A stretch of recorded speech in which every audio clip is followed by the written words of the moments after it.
கதைச்சரம் நேயர்களுக்கு அன்பான வரவேற்புகள். இன்று நாம் எழுத்தாளர் வடுவூர் கே. துரைசாமி ஐயங்கார் அவர்கள் எழுதிய புஷ்பாங்கி என்ற நாவலின் 2ஆம் பாகத்தை காணலாம். அதிகாரம் 15. திகம்பர சாமியார் எங்கே போயிருக்கிறாரோ, எப்போது வருவாரோ, அவர் தக்க முயற்சி செய்யாவிடில் கோபாலசாமி தப்புவது அரிது என்று கண்ணப்பாவும் மற்றவர்களும் நினைத்து வருத்தத்தில் ஆழ்ந்திருந்தனர். மறுநாள் காலையில் கண்ணப்பாவுக்கு தபால் மூலமாக சில கடிதங்கள் வந்தன. ரிஜிஸ்டர் செய்யப்பெற்றிருந்த ஒரு கடிதத்தை எடுத்து பிரித்து உள்ளே இருந்த ஒரு காகிதக்கற்றை வெளியில் எடுத்தார். எடுக்கவே அதில் ஒரு புகைப்படமும் 3 கடிதங்களும் இருந்தன. படத்தை எடுத்து பார்த்தார். அது அற்புதமான அழகும் அலங்காரமும் வசீகரமான ஜுவலிப்பும் அமையப்பெற்ற ஒரு யவனமடந்தையின் புகைப்படமாக அது இருந்தது. அதன் அடியில் புஷ்பாங்கி என்னும் பெயர் இருந்ததை காணவே அவளே கந்தசாமிக்கு விவாக விஷயமாக கடிதம் எழுதியவள் என்றும், அவளுடைய பங்களாவிலிருந்து கண்களை கட்டி கொண்டு வந்த போதுதான் கோபாலசாமி ஜட்ஜ் துரையின் பங்களாவில் வஞ்சகமாக விடப்பட்டார் என்றும் உடனே கண்ணப்பா ஊகித்து கொண்டார். மேலும் தேனாம்பேட்டை திருநடன வைபவம் பிள்ளையால் எழுதப்பட்டிருந்த ஒரு கடிதமும் அங்கு இருந்தது. அது அடியில் வருமாறு எழுதப்பட்டிருந்தது: பிரிய நண்பரான கண்ணப்ப பிள்ளையவர்களுக்கு அநேக நமஸ்காரங்கள். தஞ்சை ஜில்லா ஜட்ஜ் மிஸ்டர் சந்திரசேகர் சுடப்பட்டது, திருவாளர் கோபாலசாமி பிள்ளை கைதியாகப்பட்டது ஆகிய நிகழ்ச்சிகள் சம்பந்தமான தகவல்கள் சில சென்னை துரைத்தனத்தாருக்கு வந்தன. ஆனால் திருவாளர் கோபாலசாமி பிள்ளை குற்றவாளியாக இருக்க மாட்டார் என்று திடமான நம்பிக்கை எங்கள் மனதில் இருந்து வருகிறது. இவ்விஷயத்தில் நமக்கு கடவுள் துணை இருப்பார் என்று நம்புகிறோம். அதுவன்றி என் பங்களாவிற்கு வந்த ஒரு படத்தையும் 2 கடிதங்களையும் இதோடு வைத்து உங்கள் பார்வைக்கு நான் அனுப்பியிருக்கிறேன். இவ்விஷயங்கள் உங்களுக்கு தெரிவது அவசியமாதலால் நான் இவைகளை உங்களுக்கே அனுப்பி கொண்டிருக்கிறேன். கந்தசாமி என்று கையெழுத்திட்டு புஷ்பாங்கிக்கு வரையப்பட்டிருக்கும் கடிதத்தின் எழுத்து உண்மையில் திரு கோபாலசாமி பிள்ளையினுடையதா அல்லது திரு கந்தசாமி பிள்ளையினுடையதா என்பதை நீங்கள் சுலபத்தில் கண்டுபிடிப்பீர்கள் என்று நினைக்கிறேன். இது திரு கோபாலசாமி பிள்ளையின் எழுத்தாக இருக்குமானால் இது அவருடைய வாக்குமூலத்தை மெய்ப்பிக்க உபயோகப்படலாம் என்று நான் கருதுகிறேன். நாரதருக்கு அண்ணனுக்கு தம்பி என்று கையெழுத்து செய்யப்பட்ட இன்னொரு கடிதம் நேற்று பிற்பகலில் என்னுடைய பங்களாவிற்கு வந்து சேர்ந்தது. அதில் இருந்த செய்தியின்படி நேற்று மாலையில் நாங்கள் பயாஸ்கோப்பிற்கு சென்றிருந்தோம். நாற்காலியில் இருந்த வரிசையின் நடுவில் திரு கந்தசாமி பிள்ளை உட்கார்ந்திருந்தார். பின் வரிசையில் அவருக்கு பின்னால் ஒரு நாற்காலியில் இந்த புஷ்பாங்கி உட்கார்ந்து கொண்டு முகத்தை அவருக்கு அருகில் கொணர்ந்து வைத்து அவருடன் ஏதோ பேசுகிறவள் போல காணப்பட்டாள். இவ்விஷயங்களை உங்களுக்கு தெரிவிப்பது என் கடமை என்று நான் கருதி 2 கடிதங்களையும் படத்தையும் இதில் வைத்து அனுப்பி வைத்துள்ளேன். இந்த சமயத்தில் திகம்பர சுவாமிகளால் அன்றி மற்ற எவராலும் இந்த குளறுபடியை தெளிவுபடுத்த இயலாது என்பது எங்களுடைய அபிப்பிராயம். ஆதலால் நீங்கள் இவைகளை அவர்களிடம் சேர்ப்பித்து ஆக வேண்டிய முயற்சிகளை செய்யும்படி கேட்டுக்கொள்வீர்கள் என்று நம்புகிறேன். இவற்றின் உண்மை அறிந்தவுடன் எனக்கு நீங்கள் தெரிவித்தால் எங்களுக்கு மன அமைதி ஏற்படும். இங்கனம் உங்கள் விதேயன். திருநடன வைபவம் பிள்ளை என்று எழுதப்பட்டிருந்த கடிதத்தை படித்த கண்ணப்பா அதோடு வந்திருந்த மற்ற 2 கடிதங்களையும் படித்து பார்த்தார். பார்க்கவே அவருடைய ஆச்சரியம் அளவிட இயலாதாக பெருகியது. அவர் சரையல் என்று படத்தையும் 3 காகிதங்களையும் எடுத்து மறுபடியும் முறைக்குள் புகுத்தி ஒரு பக்கமாக வைத்து கொண்டார். அந்த கடிதத்தோடு வந்திருந்த இதர கடிதங்களை எல்லாம் அவர் மிக அவசரமாக படித்து முடித்து அவைகளை மேசையின் மேல் வைத்துவிட்டு தமது மோட்டார் வண்டியில் ஏறி திகம்பர சாமியாருடைய பங்களாவிற்கு வந்து சேர்ந்தார். அதே காலத்தில் குமாரசாமி பிள்ளையும் திகம்பர சாமியாருடைய பங்களாவிற்குள் வந்து நுழைந்தார். அப்போது உள்ளே இருந்த திகம்பர சாமியார், என்ன குமாரசாமி, உன்னோடு பேசுவது கண்ணப்பாவா என்றார். அந்த குரலை கேட்கவே இருவரும் வாயை திறவாமல் கம் என்று ஓய்ந்து போய் அடக்க ஒடுக்கமாக உள்ளே போய் திகம்பர சாமியாருக்கு எதிரில் ஒரு பக்கமாக நின்றனர். குமாரசாமி பிள்ளையும் கண்ணப்பாவும் உள்ளே வந்தவுடன் திகம்பர சாமியார், என்ன பெரிய தம்பி, நீ எப்போது பட்டணத்திலிருந்து வந்தாய்? அங்கே நீங்கள் செய்த முயற்சி பிளாங்கி தானே என்றார். கண்ணப்பா, நான் நேற்று காலையில் வந்தேன். இங்கே வந்துவிட்டுதான் வீட்டுக்கு போனேன். ஜாமீன் மனுவை அங்கேயும் தள்ளிவிட்டார்கள் என்றார். பின்னர் குமாரசாமி தாம் சேகரித்து வந்த பங்களாவின் பிளானையும் உள்பக்கத்தில் எடுக்கப்பட்ட படங்களையும் எடுத்து திகம்பர சாமியாரிடம் வைத்தார். சாமியார் மிகுந்த மகிழ்ச்சி கொண்டவராக படங்களை எடுத்து பிரித்து பார்த்துவிட்டு, அச்சா குமாரசாமி, நீ எவ்வளோ அபாரமான காரியத்தை மிக சுலபத்தில் சாதித்து கொண்டு வந்து ஒன்றும் அறியாத பூனை போல மௌனமாக நிற்கிறாயே என்று பெரிதும் ஆச்சரியமும் பிரமிப்பும் தோற்றுவித்தராக மொழிந்தார். அப்போது மீனாட்சி பிள்ளை தமது கையில் இருந்த புத்தகத்தை சரையல் என்று மடக்கி வைத்துவிட்டு, எங்கே எங்கே குமாரசாமி பிள்ளை புஷ்பாங்கை கண்டுபிடித்து விட்டாரா என்று வியப்போடு கேட்டபடி விரைவாக வந்து படங்களை எடுத்து பார்த்தார். திகம்பர சாமியார் சந்தோஷ முகமலர்ச்சியோடு, இவைகளை நீ கோபாலசாமிக்கு காட்டும் பொருட்டு வக்கீலிடம் போயிருந்தாய் போலிருக்கிறது என்று கேட்டார். குமாரசாமி பிள்ளை, போனேனா ஓடினேன் என்று சொல்லுங்கள். இதுதான் என்று நிச்சயம் ஏற்பட்ட பிறகு இவைகளை உங்களிடம் கொண்டு வர எண்ணினேன். இவைகளை பார்த்து வக்கீல் சந்தோஷத்தினால் பொங்கிப் போய் என்னை பிடித்து அப்படியே கட்டிக்கொண்டார். திகம்பர சாமியார், அந்த சர்வே சேவகன் ராமராஜுக்கு நீ வாக்களித்தபடி பாக்கி லஞ்ச பணத்தையும் அவனுக்கு கொடுக்க மறந்து விடாதே குமாரசாமி. ஆம், வாஸ்தவம்தான். முக்கியமாய் அவனால் தான் எனக்கு சுலபத்தில் இவை கிடைத்தன. இவைகளை போலீசாரிடம் கொடுத்து அந்த பங்களாவை உடனே சோதனை போட வேண்டும் என்று அவர்களிடம் கேட்டுக்கொள்ளும்படி கோபாலசாமி பிள்ளை வக்கீலிடம் சொன்னார். திகம்பர சாமியார், அப்படியா சொன்னார்? இது ஆச்சரியமாக இருக்கிறதே. ஒரு நியாயஸ்தல நடவடிக்கைகளை நடத்தும் நீதிபதியாக இருந்து அப்படி சொன்னது வேடிக்கையாக இருக்கிறதே. என்ன குற்றத்திற்காக போலீசார் அந்த பங்களாவை சோதனை போடுவது? இவன் தான் சம்மதித்து அங்கே போனான். அவர்கள் அழைத்து கொண்டு போனார்கள். அப்படியெல்லாம் செய்ததாக அவர்கள் இப்பொழுது ஒப்புக்கொள்ளவே மாட்டார்கள்.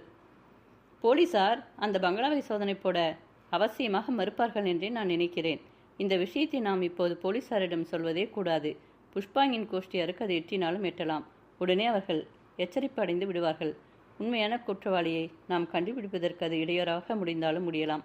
குமாரசாமி பிள்ளை, உங்களிடம் நான் இந்த செய்தியை சொல்ல வேண்டும் என்று மிக ஆவலாக ஓடி வந்தேன் என்று மீண்டும் பெருமை பொங்க அவரிடம் கூறினார். மேலும் புஷ்பாங்கி இப்போது எங்கே இருக்கிறாள் என்பது தெரிய வேண்டும். கண்ணப்பா குமாரசாமி பிள்ளையை நோக்கி, உங்கள் சிரமத்தை நான் கொஞ்சம் குறைக்கிறேன். இப்போது புஷ்பாங்கி சென்னை பட்டணத்தில் இருக்கிறாள். அவளுடைய படம் ஒன்று என்னிடம் இருக்கிறது என்று கூறியபடி தமது சட்டை பையிலிருந்த உரையை எடுக்க முயல அவர் பேசி வாய் மூடியதற்கு முன் திகம்பர சாமியார், என்ன தம்பி, நீ கூட துப்பறி ஆரம்பித்து விட்டாய் போல் இருக்கிறதே. எங்கள் காற்று வாடை உன்மேல் வீசியதோ? நீ ஏதேதோ தகவல்களை சேகரித்திருக்கிறாய். இதுவரையில் சொல்லாமல் கம்மென்று நிற்கிறாயே என்று வியப்போடு புன்னகை செய்தபடி கூறினார். கண்ணப்பா திருநடன வைபவம் பிள்ளை இடத்திலிருந்து வந்த உரையை எடுத்து, இது தேனாம்பேட்டை திருநடன வைபவம் பிள்ளை இடத்திலிருந்து கொஞ்ச நேரத்திற்கு முன் தபாலில் எனக்கு வந்தது என்று கூறியபடி உரைக்குள் இருந்த படத்தையும் 3 கடிதங்களையும் வெளியில் இழுத்து திகம்பர சாமியாருக்கு எதிரில் வைத்தார். உடனே சாமியார் படத்தை ஆவலோடு எடுத்து பார்க்க தொடங்கினார். அப்போது சற்று தூரத்தில் நின்ற மீனாட்சி சுந்தரம் பிள்ளையும் குமாரசாமி பிள்ளையும் சரையல் என்று சாமியாருக்கு பின்புறத்தில் வந்து நின்று கொண்டு படத்தை பார்த்தனர். உடனே மீனாட்சி சுந்தரம் பிள்ளை வியப்போடு, அடே அப்பா, அழகு கண்ணை பறிக்கிறதே, உலகை துறந்த சந்நியாசியான என் மனதே இதை பார்த்து பிரமிக்கிறதே என்றார். குமாரசாமி பிள்ளை, இவ்வளவு சிலாக்கியமான தோற்றமுடைய பெண் கொலை, மோசம் முதலிய பயங்கரமான விஷயங்களில் சம்பந்தப்படுவாளா என்பதுதான் எனக்கு சந்தேகமாக இருக்கிறது என்றார். அதுவரையில் மௌனமாகவும் வியப்போடும் அந்த படத்தை உற்று பார்த்த திகம்பர சாமியார், எங்கேயோ இதற்கு முன் நான் பார்த்த முகமாக தெரிகிறதே, எப்போது எங்கே பார்த்தேன் என்பது எனக்கு நினைவிற்கு வரவில்லையே என கூறினார். திகம்பர சாமியார், கந்தசாமி சென்னைக்கு போன பிறகே புஷ்பாங்கின் படம் தஞ்சையில் கோபாலசாமிக்கு அவளால் அனுப்பப்பட்டதென்பது நிச்சயமாக தெரிகிறது. ஆகையால் புஷ்பாங்கி எப்படி இருப்பாள் என்பது கந்தசாமி பட்டணம் போகிற வரையில் அவனுக்கு தெரியாது. ஆகையால் அவன் தன் பாட்டில் பயாஸ்கோப்பிற்கு போயிருக்கலாம். அவன் போகப் போகிறான் என்பதை தெரிந்து கொண்டு புஷ்பாங்கி அவனுடைய நாற்காலிக்கு பின்னால் இருந்த நாற்காலியில் உட்கார்ந்து கொண்டிருக்கலாம். அதை அவன் கவனிக்காமல் முன்பக்கத்தில் கவனத்தை செலுத்தியிருக்கலாம். அவளுடைய ஆளே திருநடன வைபவம் பிள்ளைக்கு அதை பற்றி எழுதியிருக்கலாம். திருநடன வைபவம் பிள்ளை வந்ததைக் கண்டு அவள் வேண்டுமென்றே முகத்தை முன்னால் நீட்டிக்கொண்டிருக்கலாம். அதற்கு மேல் அதிகமாக எதுவும் நேர்ந்திருக்கும் என்று நான் நினைக்கவில்லை. மேலும் குமாரசாமி, பட்டணத்திற்கு நீ எப்போது புறப்பட போகிறாய்?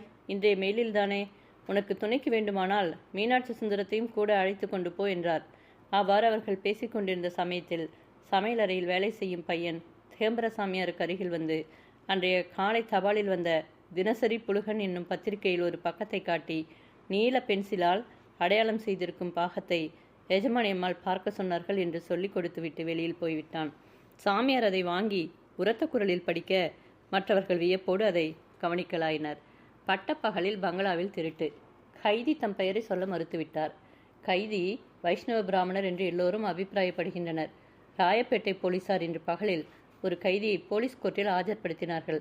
கைதிக்கு சுமார் 20 வயது இருக்கலாம். அவருடைய தோற்றத்திலிருந்து அவர் வைஷ்ணவ பிராமணர் என்பது சந்தேகமற தெரிந்தது. ராயப்பேட்டையில் மதனா பேலஸ் என்னும் பங்களாவில் அதன் சொந்தக்காரரான ஆண் பிள்ளை ஒருவர் மாத்திரம் இருந்து வருகிறார். அவர் கீழே இறங்கி ஏதோ காரியமாக போயிருந்த காலத்தில் கைதி பங்களாவின் மேன்மடத்தில் ஏறி இரும்பு பெட்டியில் இருந்த அறைக்குள் நுழைந்து அங்கு படுக்கையில் தலையணியின் கீழ் இருந்த சாவி கொத்தை எடுத்து இரும்பு பெட்டியை திறந்து உள்ளே இருந்த நகைகள் முதலியவற்றை எடுக்க முயன்ற சமயத்தில் அதன் சொந்தக்காரர் அதை தெரிந்து கொண்டு டெலிஃபோன் மூலம் பக்கத்தில் இருந்த போலீஸ் ஸ்டேஷனுக்கு தந்தி அனுப்ப சப் இன்ஸ்பெக்டர் முதலியார் உடனே வந்து உள்ளே இருந்த ஆளை பிடித்து கொண்டனர். கைதி தாம் திருடவில்லை என்று கூறுகிறார். அப்பொழுது அங்கிருந்த வக்கீல்கள் ஒருவர், மன்னார்குடியின் பூர்வீக மிராசுதாரருமான ஐயர் ஒருவர், என்னப்பா உன் பெயர் துரைசாமி இல்லையா? நீ தஞ்சாவூர் சப்ஜெக்ட் கந்தசாமி பிள்ளையின் சிநேகிதன் அல்லவா? அவருக்கு திருநடன வைபவம் பிள்ளையின் பெண்ணை விவாகம் செய்து கொடுக்க ஏற்பாடாக ஆகியிருக்கிறது என்று கூறுகிறார்களே, நிஜத்தை சொல்லிவிடேன் என்றார். அப்போதும் கைதி தமது பெயர் அதுவல்ல என்றும் வக்கீல் குறிப்பிடுவது தமக்கு விளங்கவில்லை என்றும் பிடிவாதமாக சொல்லிவிட்டார். மேஜிஸ்ட்ரேட் அவசரப்பட்டு தண்டனை விதிக்கக்கூடாது என்னும் கருத்துடன் அந்த வழக்கை 15 தினங்களுக்கு ஒத்திவைத்து கைதியை அதுவரையில் ரிமாண்டில் வைக்க உத்தரவிட்டிருக்கிறார். கம்பமில்லாத தந்தி என்று திகம்பரசாமியார் படித்துவிட்டு, ஆஹா, கந்தசாமியும் துரசாமியும் பட்டணத்தில் பெரிய வஞ்சக வலையில் சிக்கிக் கொண்டிருக்கிறார்கள் போலிருக்கிறதே என்றார். குமாரசாமி பிள்ளை, இதில் ஒரு அதிசயம் என்னவென்றால், வெவ்வேறு இடத்தில் உள்ள இத்தனை எஜமான துரோகிகளும் எங்கேயோ உள்ள ஒரு புஷ்பாங்கிக்கு பவ்யமானவர்களாக அவளிடம் போய் தங்கள் பொதி மூட்டைகளை அவிழ்த்து கொட்டியிருக்கிறார்களே, அதுவல்லவா அசாத்தியமான விஷயமாக இருக்கிறது. திகம்பரசாமியார், அதை நாம் அப்படி கருதக்கூடாது. புஷ்பாங்கி தனது சதி ஆலோசனை நிறைவேற்ற இத்தனை இடங்களில் உள்ளாளர்களை பிடித்து தன் வலையில் சிக்க வைத்து கொண்டிருக்கிறாள் என்று நாம் கருதினால் அது சாத்தியமானதாகிவிடும் என கூறினார். மீனாட்சி சுந்தரம் பிள்ளை, இதற்கு அத்தாட்சியாக நாம் நேற்று இந்த சர்வே ஆபீசருடைய சேவகன் செய்த காரியத்தை கூட குறிப்பிடலாம். குமாரசாமி பிள்ளையினுடைய பணம் அந்த சேவகனை அவருக்கு குழாமாக்கி வைத்து விட்டதல்லவா? அதே போலத்தான் புஷ்பாங்கியும் பணம் முதலிய பல வகையான கவர்ச்சிகளால் எஜமான துரோகிகளை சம்பாதித்து கொண்டிருப்பாள் என்றார். அதை கேட்டு குமாரசாமி பிள்ளை முதலியோர் கலகலவென்று நகைத்தனர். அதன் பிறகு திகம்பரசாமியாரும் மற்ற இருவர்களும் நெடுநேரம் வரையில் சம்பாஷித்தனர். முடிவாக திகம்பரசாமியார், குமாரசாமி, நீயும் மீனாட்சி சுந்தரமும் இன்று இரவு வண்டியில் போகப் போகிறீர்களே, நீங்கள் பட்டணத்திலிருந்து திரும்பி வர எத்தனை நாட்கள் பிடிக்குமோ என்னவோ, உன் சிநேகிதன் ராமராஜுவுடன் பிளான்களை கொடுக்க வேண்டாமா என்று புனகையோடு மொழிந்தார். குமாரசாமி, ஆம், அதை நான் அடியோடு மறந்துவிட்டேன். இப்போதே அவன் இருந்தால் அவனிடம் கொடுத்துவிட்டு வருகிறேன். இல்லாவிட்டால் அவனுடைய சம்சாரம் முதலிய சொந்த மனிதர்களிடம் கொடுத்துவிட்டு வருகிறேன். அவனுக்கு கொடுப்பதாக வாக்களித்து மிகுதி பணத்தையும் கொண்டு போகிறேன் என்றார். திகம்பரசாமியார், அதை மறக்காதே, திருடருக்குள்ளும் நாணயம் இருப்பதுதான் நல்லது என்று வேடிக்கையாக மொழிந்தார். சென்றவர் அதன் பிறகு சுமார் 3 மணி காலத்திற்கு பின்னர் திரும்பி வந்து சேர்ந்தார். அந்த சேவகன் தான் ராணிவாய்க்கால் சந்தில் 5300 என்ற வீட்டில் இருப்பதாக சொன்னான். நான் போய் பார்த்தலில் அந்த தெருவில் 500 வீடுகள் கூட இல்லை. அந்த சந்தின் கடைசி நம்பர் 235. எனக்கு இது பெரிய ஏமாற்றமாகிவிட்டது என்றார். முதலாவது நம்பர் வீட்டில் இருந்த ஒவ்வொரு வீடாக நுழைந்து 235 வீடுகளுக்கும் போய் விசாரித்து பார்த்து விட்டேன். சர்வே ஆபீஸ் சேவகன் ராமராஜு என்று எவனும் அந்த சந்தில் குடியில்லை என்று தெரிந்து கொண்டேன். அப்படியானால் சர்வே ஆபீஸில் போய் விசாரிக்கிறது தானே? அதையும் விசாரித்து விட்டேன். தேவ ஆசீர்வாதம் பிள்ளை என்ற பெயருடைய சர்வே ஆபீசரும் இல்லையாம். ராமராஜு என்னும் சேவகனும் இல்லையாம். இந்த ஜில்லாவில் சர்வே வேலை முழுதும் 3 மாத காலத்திற்கு முன்னரே தீர்ந்து பூர்த்தியடைந்து விட்டதாம். இப்போது மேல் தணிக்கை முதலில் எதுவுமே நடக்கவில்லையாம். அவர்கள் சர்வே லாகாவை சேர்ந்தவர்கள் அல்லவென்பதும் யாரோ வேஷதாரிகள் என்பதும் இப்போது நிச்சயமாக தெரிகிறது என்று கூறினார். அப்போது திகம்பரசாமியாருக்கு சென்னையிலிருந்து ஓர் அவசர தந்தி வந்தது. அதில் அடியில் வருமாறு விவரம் காணப்பட்டது. திகம்பர சுவாமிகள், மன்னார்குடி. இன்று காலையில் நான் தங்களிடம் செலவு பெற்று வீட்டிற்கு போய் எல்லோரையும் தைரியப்படுத்திவிட்டு சென்னைக்கு புறப்பட்டேன். அப்பொழுது உங்களின் உத்தரவுப்படி என் மனைவி வடிவாம்பாளையும் அழைத்து கொண்டு போய் தேனாம்பேட்டையில் திருநடன வைபவம் பிள்ளையின் பங்களாவில் தங்கினேன். உடனே என் மனைவி மோகனாம்பாளுடன் தனிமையில் பேசிய அவள் கந்தசாமிக்கு ஏதேனும் கடிதம் எழுதியது உண்டா என்று தந்திரமாக விசாரிக்க, அந்த பெண் அடியில் வருமாறு ஒரு கடிதம் எழுதியதாக கூறவும், அதை பூர்த்தியாக தந்தியின் மூலம் உங்களுக்கு இதோடு அனுப்பியிருக்கிறேன். இதை வைத்துக்கொண்டு உண்மையை கண்டுபிடிப்பது சுலபமாக இருக்கும் என்று நம்புகிறேன் என்று எழுதப்பட்டிருந்த தந்தியையும் அதில் வந்திருந்த மோகனாம்பாளின் கந்தசாமிக்கு எழுதிய கடிதத்தின் நகலையும் படித்த திகம்பரசாமியார் அதை மற்ற இருவருக்கும் காட்டவே அவர்கள் திடுக்கிட்டு திகைத்து போயினர். இந்திராணி அம்மாள் மோகனாவிடம், அப்பா தஞ்சாவூருக்கு போய் வந்தார்களே, அவர்கள் விசாரிக்க போன விஷயம் என்னவாயிற்று என்பதை தெரிந்து கொண்டு வந்து சொல்லுகிறேன் என்றாயே, சங்கதி ஏதாவது தெரிந்ததா என்றாள். அந்த கேள்விக்கு மோகனாம்பாள் நேரமோ உருக்கமான குரலில், அக்கா, ஏதாவது கெடுதலான விஷயம் இருந்தால் நான் இதுவரையில் உன்னிடம் சொல்லாமல் இருப்பேனா? அப்பாவும் அம்மாவும் பேசிக்கொண்டதை நான் கேட்ட வரையில் கெடுதல் ஒன்றுமில்லை என்ற நிச்சயமே ஏற்பட்டது. அந்த படத்தையும் கடிதத்தையும் யாரோ விரோதி வேண்டுமென்றே அனுப்பியிருக்க வேண்டுமென்று அவர்கள் அபிப்பிராயப்படுகிறார்கள். எப்படியும் கூடிய சீக்கிரம் நமக்கு நன்மையே ஏற்படும். அந்த விஷயத்தில் உனக்கு கொஞ்சமும் கவலையே வேண்டாம் என்றாள். இந்திராணி, என்ன மோகா, நீ கூட என்னிடம் கபடமாக நடந்து கொள்ள ஆரம்பித்து விட்டாயே. உனக்கு தெரிந்த முக்கியமான விஷயங்களை என்னிடம் சொல்ல விரும்பாமல் நீ மறைக்கிறாயே. அன்றைய தினம் நாம் சினிமாவுக்கு போயிருந்த காலத்தில் நமக்கு முன்னால் உட்கார்ந்திருந்த அப்பாவும் அம்மாவும் பேசிக்கொண்ட வார்த்தைகள் சில என் காதில் பட்டன என்றாள். இளைய நங்கை, அக்கா, நீ சொல்வது எனக்கு முற்றிலும் புதுமையாக இருக்கிறது. நான் சினிமாவில் காட்டப்பட்ட காட்சிகளை அல்லவா கவனித்துக் கொண்டிருந்தேன். அப்பா அம்மா என்ன பேசினார்கள் என்பதை நான் கவனிக்கவே இல்லையே. நான் தான் யூகமில்லாத எருமை மாடு என்பது உனக்கு தெரியுமே அக்கா. அப்படி இருந்தும் நான் உன்னிடம் ஏதோ முக்கியமான செய்தியை சொல்ல மறைக்கிறேன் என்று என்மேல் வருத்தமாக பேசுகிறாயே. அங்கே என்ன நடந்ததக்கா? யார் வந்திருந்தது என்றாள். இந்திராணி அம்மாள் தனது தங்கை உண்மையாகவே பேசுகிறாள் என்று நம்பி, அடடா, அப்படியா சங்கதி? நீயும் கவனித்தாய் என்று அல்லவா நான் நினைத்தேன். நீ எதையும் கவனிக்கவில்லையா? இல்லை அக்கா, எனக்கு ஒன்றும் தெரியாதே. என்ன நடந்தது? யார் வந்திருந்தார்கள்? சொல்லக்கா சீக்கிரம். இந்திராணி அம்மாள், அப்பா ஒரு நாற்காலி அம்மாளுக்கு அடையாளம் காட்டி அதில் இருந்தவரே தஞ்சாவூர் சப்ஜெக்ட் இன்னார் என்று ரகசியமாக சொன்னார்கள். அது என் காதில் பட்டு என்னை தூக்கி போட்டது. நான் கீழ்ப்பார்வையாக அந்த நாற்காலியை பார்த்தேன். அதில் உண்மையில் அவர்கள் உட்கார்ந்திருந்தார்கள். அதற்கு மேல் அங்கிருந்து எனக்கு என்ன ஆனது, எப்படி நாம் இங்கு வந்து சேர்ந்தோம் என்றே எனக்கு நினைவே இல்லை என கூறினாள். மோகனாம்பாள், என்ன அக்கா, நீ பெரிய சுயகாரிய புலியாக இருக்கிறாயே. நமக்கு ஒரு தங்கை இருக்கிறாளே, அவளுடைய எஜமானர் வந்திருக்கிறாரா என்று பார்க்க பின்புறத்தில் அல்லது பக்கங்களில் கொஞ்சம் முன் கண்ணோட்டத்தை விட்டிருக்க கூடாதா? பின்னாலும் என் விஷயத்தில் நீ இவ்வளவு அக்கறைதான் பாராட்டுவாய் போலிருக்கிறதே என்றாள். அவள் பேசியது இந்திராணி அம்மாளுக்கு வேடிக்கை போல பட்டது. ஆனாலும் உண்மையில் மோகனாம்பாள் ஒரு முக்கியமான உள்கருத்தோடு அவ்வாறு கூறினாள். கந்தசாமிக்கு பின்னால் இருந்த புஷ்பாங்கியை இந்திராணி அம்மாள் பார்த்தாளா? அவளை பற்றி தங்கள் தந்தை தாயிடம் செய்த பிரஸ்தாபத்தை கேட்டாளா என்னும் விஷயத்தை நிச்சயித்துக் கொள்ளும் பொருட்டே அவள் அவ்வாறு தந்திரமாக மொழிந்தாள். அது அவள் எதிர்பார்த்த பலனை உடனே அளித்தது. இந்திராணி அம்மாள் புன்னகை செய்து, என்னை மீறி என் கண்கள் அவர்களை பார்த்துவிட்டன. என் மனம் தவித்து குழம்பி போய்விட்டது. அவர்களுக்கு பக்கங்களிலோ முன்னாலோ பின்னாலோ இன்னும் யார் இருந்தார்கள் என்பதை கவனிக்க வேண்டும் என்ற நினைவே எனக்கு அப்போது உண்டாகவில்லை. நான் என்ன செய்வேன் என்றாள். அந்த மறுமொழியை கேட்ட பிறகே மோகனாம்பாளுக்கு சரியான மூச்சாக வரத் தொடங்கியது. இவ்வாறு அவர்கள் பேசிக்கொண்டிருந்த சமயத்தில் அப்போது வேலைக்காரிகளில் ஒருத்தி மிக விரைவாகவும் படபடத்த தோற்றத்தோடும் அந்த இடத்திற்கு வந்து மோகனாம்பாளை நோக்கி, அம்மா, மன்னார்குடியிலிருந்து சம்பந்தியாகப் போகிறவர்களுடைய மூத்த பிள்ளையும் அவர்களுடைய சம்சாரமும் வந்திருக்கிறார்கள் என்று கூறினாள். அப்போது மன்னார்குடியிலிருந்து எவரும் வருவார்கள் என்று மோகனாம்பாள் எதிர்பார்க்கவே இல்லையாதலால் அந்த செய்தி அவளுடைய உடம்பை தூக்கி போட்டது. வேலைக்காரி சொன்னதிலிருந்து கண்ணப்பாவும் வடுவாம்பாலும் வந்திருக்கிறார்கள் என்று மோகனாம்பாள் உடனே யூகித்து கொண்டாள்.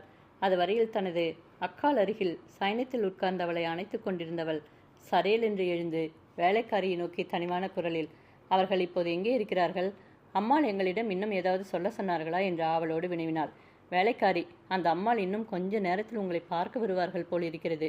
நம் எஜமானி அம்மாள் என்னை தனிமையில் அழைத்து இதை உங்களிடம் தெரிவிக்க சொன்னார்கள். ராணி ஏதாவது நகைகளை கழற்றி வைத்திருந்தால் போட்டுவிடும்படி உங்களிடம் சொல்ல சொன்னார்கள் என்றாள். வேலைக்காரி வெளியில் சென்றவுடன் மோகனாம்பாள் இந்திராணி அம்மாளுக்கு பக்கத்தில் உட்கார்ந்து, அக்கா, தூங்குகிறாயா? விழித்துக்கொள். மன்னார்குடியிலிருந்து மனிதர்கள் வந்திருக்கிறார்கள். இன்னும் கொஞ்ச நேரத்தில் இங்கே வருவார்கள் என்று நிரம்பவும் ஆவலும் பரபரப்பும் காட்டியவளை தொட்டு மிருதுவாகவும் அன்போடும் வற்புறுத்தியும் தட்டி எழுப்பினாள். இந்திராணி அம்மாள், நிஜம்தானா? மன்னார்குடியாருடைய மூத்த குமாரரும் அவர்களுடைய சம்சாரமும் குழந்தைகளும் வந்திருக்கிறார்களா என கேட்டாள். மோகனாம்பாள், இவர்கள் வந்திருக்கும் தோரணியிலிருந்து நமக்கு நல்ல செய்தியே கொண்டு வந்திருக்க வேண்டும் என்று நினைக்கிறேன். இவர்கள் நிச்சயதார்த்தத்துக்கு தேவையான முஸ்தீப்புகளுடன் வந்திருக்கிறார்களாம் என்றாள். அதை கேட்ட இந்திராணி அம்மாள் சுமார் 10 நிமிஷ காலத்தில் அழகான ஆடைகளையும் உயர்ந்த ஆபரணங்களையும் அணிந்து தனது இயற்கையான ஜொலிப்பை அடைந்தாள். அதே சமயத்தில் கற்பகாம்பாளும் வடிவம்பாளும் அங்கே வந்து சேர்ந்தனர். அங்கு நடந்த உபசரணைகளை நாம் விவரிக்கும் முன் ஒரு முக்கியமான விஷயத்தை தெரிவிப்பது அவசியம். முன் அதிகாரத்தில் திகம்பர சாமியார் முதலியோருடன் கண்ணப்பா சம்பாஷித்திருந்த காலத்தில் சிறைச்சாலையில் இருந்த கோபாலசாமி பிள்ளையுடன் பேசி தாம் தெரிந்து கொண்ட விஷயங்களை அவர்கள் கண்ணப்பாவிடம் தெரிவித்தார்கள் அல்லவா? மோகனாம்பாளிடத்திலிருந்து கந்தசாமி பிள்ளைக்கு ஒரு கடிதம் வந்ததென்றும் அவள் தானும் தன் அக்காலும் வேறு 2 புருஷர்களை காதலிப்பதாகவும் கந்தசாமி பிள்ளையும் கோபாலசாமி பிள்ளையும் தாங்கள் காதலிக்கவில்லை என்றும் தாங்கள் கடிதம் எழுதியது தங்கள் பெற்றோருக்கு தெரியாதபடி விவாக ஏற்பாட்டை ரத்து செய்து விடும்படியும் அந்த கடிதத்தில் அவள் எழுதி தெரிவித்திருந்ததாகவும் அந்த கடிதத்தின் உண்மையை திருப்திகரமாக நிச்சயப்படுத்திக் கொள்ளும் பொருட்டே கந்தசாமி பிள்ளையும் துரைசாமி முதலியோருடன் சென்னைக்கு வந்ததாகவும் கண்ணப்பா தெரிந்து கொண்டு கடிதத்தை பற்றி உண்மையை விசாரிக்கும் பொருட்டே தம் மனைவி வடிவாம்பாளையும் அழைத்து கொண்டு வந்தார் என்றும் நாம் முன் அதிகாரத்தில் கூறியிருக்கிறோம். எனவே திருநடன வைபவம் பிள்ளையுடைய குமாரத்திகள் தன்னிடம் எவ்விதமாக நடந்து கொள்வார்களோ என்று பெரிதும் கவலையடைந்திருந்தாள் வடிவாம்பாள். கற்பகாம்பாள் தன் குமாரத்திகளை நோக்கி, இதோ யார் வந்திருக்கிறார்கள் பாருங்கள், மன்னார்குடியிலிருந்து வடிவாம்பாள் அக்காள் வந்திருக்கிறார்கள், அக்காளுக்கு நமஸ்காரம் பண்ணுங்கள் என்று கூறினாள். கட்டிலில் முதலில் உட்கார்ந்திருந்த மோகனாம்பாள் சரையல் என்று எழுந்து சந்தோஷ முகமலர்ச்சி, வெட்கம், நாணம் முதலிய உணர்ச்சிகளை தோற்றுவித்த முகத்தோடு பயபக்தி வினயத்தோடு தலை குனிந்து வடிவாம்பாளுக்கு அருகில் நெருங்கி வந்தாள். வடிவாம்பாள் அப்போது முதலில் அவர்கள் இருவரையும் பார்த்தாள். அவர்களது நிஷ்கலங்கமான உத்தம லட்சணங்கள் நிறைந்த சாயலையும் நடையுடை பாவனைகளையும் நுட்பத்தில் கண்ட வடிவாம்பாள் கந்தசாமிக்கு வந்த கடிதம் அவர்களால் எழுதப்பட்டதாக இருக்காது என்றும் அவர்கள் மேலான குண ஒழுக்கமுடைய பெண்மணிகள் என்றும் உடனே அனுமானித்து கொண்டாள். அப்போது பணிமக்களால் கொணர்ந்து வைக்கப்பட்ட வெள்ளித்தட்டுகளில் இருந்த உயர்ந்த ஆடைகள் முதலிய மரியாதை பொருட்களையும் அழகே வடிவாக இருந்த வடிவாம்பாளின் 2 குழந்தைகளையும் காண அங்கிருந்தோரது மனமகிழ்ச்சிக்கும் அவர்கள் மன்னார்குடியார் விஷயத்தில் கொண்ட மதிப்பிற்கும் அளவு சொல்வது கூடாத காரியம் என்பதை நாம் ஒப்புக்கொள்ள வேண்டும். அதன் பிறகு சுமார் 1 மணி காலத்திற்குள் வடிவாம்பாளும் மங்கையர் இருவரும் ஒருவரோடு ஒருவர் ஆனந்தமாக சம்பாஷித்து அளவளவி தங்கள் ஆசாபாசங்களை பரஸ்பரம் புலப்படுத்தி 1000 காலம் பழகிய அந்தரங்க சிநேகிதிகள் போல மாறி ஒருவரை ஒருவர் 1 நிமிஷ காலம் விட்டு பிரியவும் மனமற்றவர்களாக மாறிவிட்டனர். கற்பகாம்பாள் தனது இயற்கையின்படி அடிக்கடி போய் ஏதோ அலுவலை கவனிப்பதும் வடிவாம்பாளிடம் வந்து உபசார வார்த்தைகள் கூறுவதுமாக பல நாடக மேடைகளில் சூத்திரதாரியாக நடித்து கொண்டிருந்தாள். வடிவாம்பாளுடைய காந்த சக்திக்கு ஒரே நிமிஷத்தில் அடிமையாகி போன மோகனாம்பாளுடன் வடிவாம்பாள் தனியாக சில இடங்களில் இருக்க வேண்டிய சந்தர்ப்பங்கள் நேரிட்டது. அப்போது வடிவாம்பாள் கடித விஷயத்தின் உண்மையை தெரிந்து கொள்ள வேண்டும் என்ற கருத்துடன் தந்திரமாக விவாக முகூர்த்தத்தை பற்றிய பிரஸ்தாபத்தை எடுக்கவே அப்போது மோகனாம்பாள் சிறுக சிறுக உண்மையை வெளியிடத் தொடங்கி தனது அக்காள் விரக வேதனை கொண்டு தவித்தது, கந்தசாமிக்கு கடிதம் எழுதியது, பிறகு பரதேசி பூசை நடத்தியது, அவர் கந்தசாமி அழி என்று சொன்னது முதலிய விஷயங்களை எல்லாம் கூறி தான் கடிதம் எழுதிய விஷயத்தை தங்கள் பெற்றோரிடம் தெரிவிக்க வேண்டாம் என்று கெஞ்சி வேண்டிக் கொண்டாள். அதை கேட்கவே வடிவாம்பாளின் மனதை ஒருத்து கொண்டிருந்த பெரிய சம்சயப்பை உடனே விலகியது. தன் வேலை சுலபமானது என்ற நம்பிக்கை கொண்டவளாக, கண்ணு, கடித விஷயத்தை நீ என்னிடம் வெளியிட்டதை பற்றி நீ இனி அச்சமே கொள்ள வேண்டியதில்லை. நீங்கள் கோருவது நியாயமான காரியமே. அதை பற்றி உங்கள் மேல் யாரும் குற்றம் கூற மாட்டார்கள். நீங்கள் கடிதம் எழுதிய விஷயத்தை நான் உங்கள் தாயிடம் சொல்லவே மாட்டேன். அதுவன்றி உங்கள் இஷ்டப்படி விவாகங்கள் நடைபெறும்படி நான் செய்கிறேன். நீ உன் அக்காளிடம் இதை தெரிவித்து அவள் மனத்தளர்ச்சி அடையாமல் இருக்கும்படி சொல். என் மைத்துனரை பற்றி அந்த பரதேசி சொன்னது சுத்த தவறான செய்தி. அநேகமாக அந்த மனிதன் வேண்டுமென்று இங்கே வந்து நடித்த வேஷக்காரனாக இருக்க வேண்டும் என்று நான் நினைக்கிறேன். என் மைத்துனரை மணந்து கொண்டிருந்த முதல் மனைவியான மனோன்மணி அம்மாள் கற்பமடைந்து பிரசவ வேதனை சகிக்க மாட்டாமல் இறந்து போனாள் என்று என் மாமனார் அவர்கள் உங்கள் தந்தையாருக்கு எழுதிய கடிதம் ஒன்றில் எழுதியிருக்கிறார்கள். அதைவிட இந்த விஷயத்தில் உங்களுக்கு வேறு அத்தாட்சி தேவையில்லை என்று நினைக்கிறேன். இதையும் நீ உன் அக்காளிடம் தெரிவி. நீ எழுதிய கடிதத்திற்கு நகல் வைத்திருப்பதாக சொன்னாயே, அதை இப்படி கொடு. நான் அதை கொண்டு போய் என் எஜமானரிடம் காட்டிவிட்டு வந்து சில முக்கியமான விஷயங்களை உனக்கு தெரிவிக்கிறேன் என்றாள். அதை கேட்ட மோகனாம்பாள் உடனே தனது இடத்திற்கு சென்று பெட்டிக்குள் ஜாக்கிரதையாக வைக்கப்பட்டிருந்த கடிதத்தின் நகலை கொண்டு கொடுக்க வடிவாம்பாள் அதை பெற்றுக்கொண்டு கண்ணப்பா இருந்த இடத்திற்கு சென்றாள்.